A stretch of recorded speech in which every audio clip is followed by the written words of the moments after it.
नमस्कार दोस्तों, आपका स्वागत है मेरे channel no more with Anoop में। तो दोस्तों, आज हम चर्चा करने वाले हैं प्रधानमंत्री जी की विदेश यात्रा पर।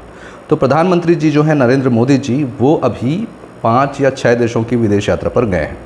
और ये विदेश यात्रा अपने आप में बहुत महत्वपूर्ण है, क्योंकि आप सबको पता है कि ईरान, इजराइल, अमेरिका के बीच चलते युद्ध की वजह से जो ग्लोबल क्राइसिस हो रही है, खासकर एनर्जी सेक्टर में, तो उसके लिए बहुत सी चीज़ें इस यात्रा के दौरान मोदी जी ने की हैं। जैसे यूएई के साथ जो अपने यहाँ जो स्ट्रेटेजिक ऑयल रिज़र्व वाली जो पॉलिसी है, उसके लिए एक बहुत ही महत्वपूर्ण फैसला है कि भारत में एक रिज़र्व यूएई इस्टेब्लिश करेगी, जहाँ पे लगभग 30 मिलियन बैरल जो फ्यूल है, तेल है, वो स्टोर किया जाएगा। तो इस तरीके का काम, आपदा में अवसर तलाशने का काम अभी प्रधानमंत्री मोदी जी कर रहे हैं। हालांकि कई लोग इसका विरोध कर रहे हैं, बहुत सारी चीज़ें चल रही हैं देश में। आपको पता ही है कि ये चीज़ें हमारे देश में बड़ी कॉमन सी चीज़ है, गरियाना और चीज़ों को ना समझते हुए बात करना, है ना। तो ये सारी चीज़ें चल ही रही हैं। इसी बीच एक और ताज़ा एक विवाद की स्थिति पैदा हुई है और काफ़ी कंट्रोवर्सी उसके अराउंड क्रिएट हो रही है। वो है भारत के प्रधानमंत्री जी की नॉर्वे यात्रा के दौरान। तो दोस्तों, अगर आप फॉलो करते हैं जियो पॉलिटिक्स, तो आपको पता ही होगा कि भारत के प्रधानमंत्री भी 18-19 मई को नॉर्वे में थे। तो नॉर्वे में ओस्लो में नॉर्वे के प्रधानमंत्री जी जो हैं, उनके साथ वो एक प्रेस वार्ता कर रहे थे, साझा प्रेस वार्ता। तो उस दौरान अचानक से एक पत्रकार हेलेलिंग नाम की, जो कि वहीं की हैं, वो खड़ी होती है और बोलती हैं, अचानक से बोलना शुरू करती हैं। कोई आउट ऑफ कॉन्टेक्स्ट था वो उनका बोलना, है ना। पता नहीं वो पहले से ही प्लान था, वो तो दिख ही रहा है। मैं उसी पे बात करना चाह रहा हूँ आज की वीडियो में कि कैसे देखो टूल किट जो है किस तरीके से काम करता है। अब आउट ऑफ द बॉक्स एक पत्रकार आती है, वो भी विदेश में, और एकदम सडनली खड़े होकर और वो भी कब, जब वो पत्रकार जो प्रेस कॉन्फ्रेंस से ख़त्म करके मोदी जी और प्रधानमंत्री जी वहाँ के निकल रहे थे, और ज़ोर ज़ोर से चिल्ला के बोल रही है कि प्रधानमंत्री जी, आप प्रश्न क्यों नहीं लेते। मतलब दुनिया के क्या बोलते हैं, ऐसा देश जहाँ पर प्रेस फ्रीडम सबसे ज़्यादा है, वहाँ के पत्रकारों से आप सवाल जवाब क्यों नहीं कर रहे हैं। हालांकि ये स्पष्ट था कि वो प्रोटोकॉल में ही था कि उस समय केवल साझा किया जाएगा, किसी प्रकार का प्रश्न नहीं लिया जाएगा। बावजूद इसके और ये जानते हुए इस तरीके का प्रश्न उठाया क्यों। मतलब एक तरीके का अटेंशन सीक और टूल किट एक्टिव होना था, ये उनके प्लान का पूरा एक पहला पड़ाव था।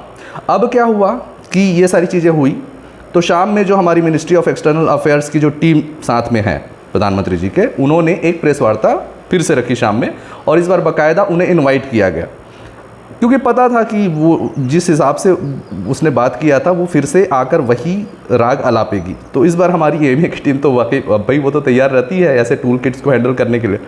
तो हुआ क्या कि फिर उसने वही प्रश्न किया कि हम पूछना चाहते हैं कि हम आप पे भरोसा क्यों करें, है ना। जहाँ पे माइनॉरिटीज़ के साथ जिस तरीके का व्यवहार होता है, ह्यूमन राइट्स वायोलेशन होते हैं, और ये सारी चीज़ें हो रहा है, इस बीच हम आपके ऊपर भरोसा क्यों करें, हम आपके साथ ट्रेड क्यों करें, इस तरीके का प्रश्न उसने किया। और उसके बाद जो सीवी जॉर्ज जी ने जो रगड़ा है उस पत्रकार को, आपने अगर देखा होगा वीडियो ना भाई, तो आपको मज़ा ही आ जाएगा। मतलब 17 मिनट का जवाब वो किसी के बीच बीच में टोक भी रही है, और ये सीवी जॉर्ज जी ना बस रुकने का नाम ही नहीं, जो शुरू हुए हिस्ट्री से लेके प्रेजेंट तक, मतलब भाई आपको सुनना चाहिए था, मज़ा आ गया। और वो खिसिया के ना आखिरी में चली गई, और सीवी जॉर्ज जी बोल रहे, बाद में जब उन्हें ध्यान में आया कि चली गई है, तो उनका एक वियर्ड से, अच्छा चली गई क्या।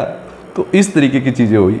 तो खैर दोस्तों, ये तो हुई, और हमारी एएमए ने बहुत ज़बरदस्त तरीके से जवाब भी दिया। काउंटर में उन्होंने बहुत सारी बात की हिस्ट्री से, है ना। जैसे भारत एक ऐसा देश है जिसका इतिहास 10,000 साल से भी ज़्यादा पुराना है।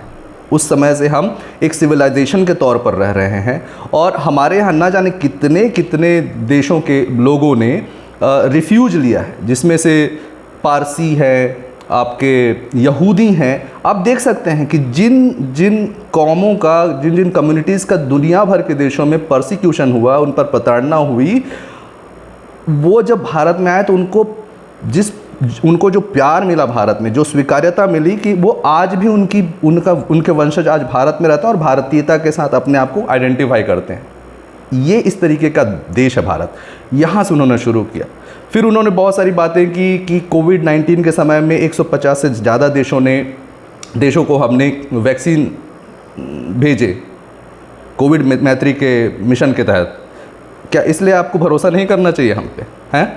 अभी G20 हुआ जिसमें 2023 में भारत की अध्यक्षता थी, उसमें भी जो ग्लोबल साउथ की आवाज़ भारत बना, जहाँ पे अफ्रीकन यूनियन को इसमें स्थायी सदस्यता मिली, भारत ने पहल की।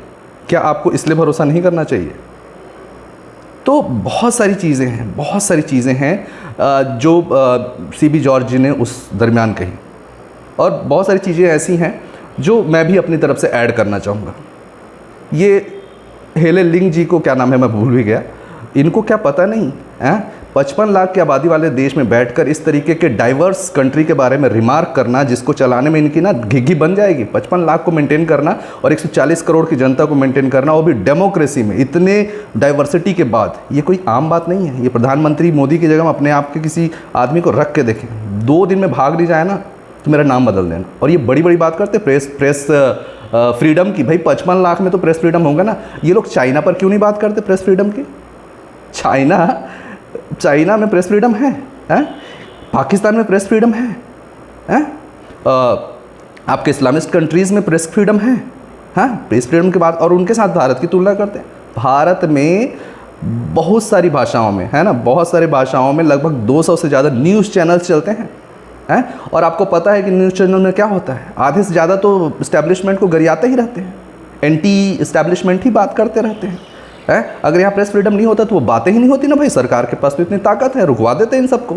लेकिन नहीं, हर तीसरा चौथा आदमी आके डिबेट पैनल में बैठ के मोदी जी को गाली बकता है, गाली देता है। यहाँ के लीडर ऑफ अपोजिशन जिसकी एक मर्यादा होती है, वो आके गाली बकता है। तो ऐसी स्थितियां हमारे देश में हैं। उसके बाद भी यहाँ पर ह्यूमन राइट्स वायोलेशन हो रहा है, प्रेस को फ्रीडम नहीं मिल रहा है। और ये क्या बोलते हैं, माइनॉरिटीज़ के साथ अत्याचार। क्या माइनॉरिटीज़ के साथ अत्याचार हो रहा है भाई? क्या माइनॉरिटीज़ के साथ अत्याचार हो रहा है? क्या उनको भारत सरकार की योजनाओं का लाभ नहीं मिल रहा है? क्या उनको क्या किसी तीसरे व्यक्ति की तरह से ट्रीट किया जा रहा है? जो भी हो रहा है वो न्याय संगत तरीके से, संवैधानिक तरीके से ही हो रहा है। अगर आपको लगता है कि किसी को सड़क पर बैठने नहीं दिया जा रहा है, किसी को कुछ नहीं करने दिया जा रहा है, तो भाई वो संविधान के अगेंस्ट है, इसलिए रोका जा रहा है। अब तक अपीजमेंट की पॉलिटिक्स की वजह से ऐसा सब नहीं हो पाया, बट अब कानून अपने हाथ में, जो है सरकार जो है कानून को एम्पावर कर रही है और ऐसा करने से रोक रही है, तो लोगों को लग रहा है कि अत्याचार हो रहा है। ये अत्याचार है ये अत्याचार की श्रेणी में आता है, कानून को फॉलो करवाना। अच्छा, अब यही चीज़ अगर अमेरिका में हो जाए तो वहाँ तो भैया आप ये नहीं कर सकते, सीधे गोली चलती। यहाँ बताओ कितनी गोलियाँ चली, चाहे वो किसान प्रोटेस्ट है ना, फार्मर प्रोटेस्ट चल रहा था तब, या फिर CAA के टाइम में जो शाहीन बाग वाला चल रहा था तब, कितने लोग मरे मुझे बताइए गोली से। यहाँ पे माइनॉरिटीज़ के साथ अत्याचार हो रहा है, कितने लोग भला मरे होंगे आप खुद ही बताइए। है एक मरा भी था को किसान प्रोटेस्ट के टाइम में, वो खुद ट्रैक्टर से दब के मारा था स्टंट करते समय। तो ये तो स्थितियां हैं। भारत ने बताओ कितने लोगों को गोली मारकर या माइनॉरिटीज़ को गोली मारा, अत्याचार किया, ये सारी चीज़ें की नहीं ना। अब ये बात करते हैं इस तरीके से। CB जॉर्ज जी ने बहुत ज़बरदस्त बात की कि हम जो है पूरी दुनिया की जनसंख्या का 1/6 हिस्सा, 1/6 ऑक्यूपाई करते हैं, लेकिन दुनिया की समस्या में हम 1/6 नहीं है, हम एक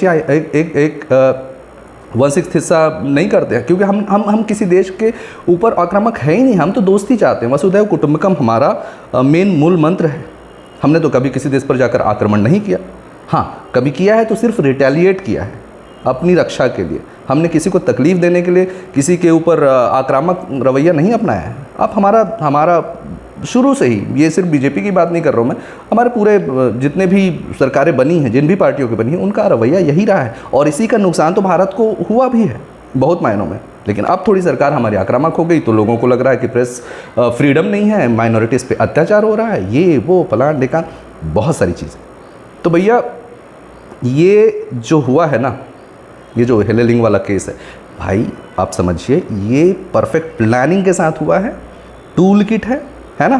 क्योंकि बहुत से ऐसे पावर हैं, बहुत से ऐसी शक्तियां हैं जिस दुनिया में जो नहीं चाहते कि भारत अभी जिस दिशा में और जिस शक्तिशाली बनने की ओर बढ़ रहा है वहाँ पे ना बढ़े। क्योंकि भारत जो है एक ऐसा प्लेयर है जो वर्ल्ड ऑर्डर को पूरा बदल सकता है, और वो भी बहुत कम समय में। 10 साल में देखिए, अगर यही दिशा से चलता रहा, कोई समस्या नहीं आई, तो आप देखिएगा कि भारत जब डेफिनेटली एक ग्लोबल पावर के रूप में आएगा। और जिस तरीके से काम चल रहा है चारों ओर, दोस्तों ये सब इसी को ही बाधित करने की कोशिश है। देखिए ना, भारत ये एक नैरेटिव है कि इंडिया के जो इमेज को है धूमिल किया जाए वर्ल्ड प्लेटफॉर्म पर, है ना।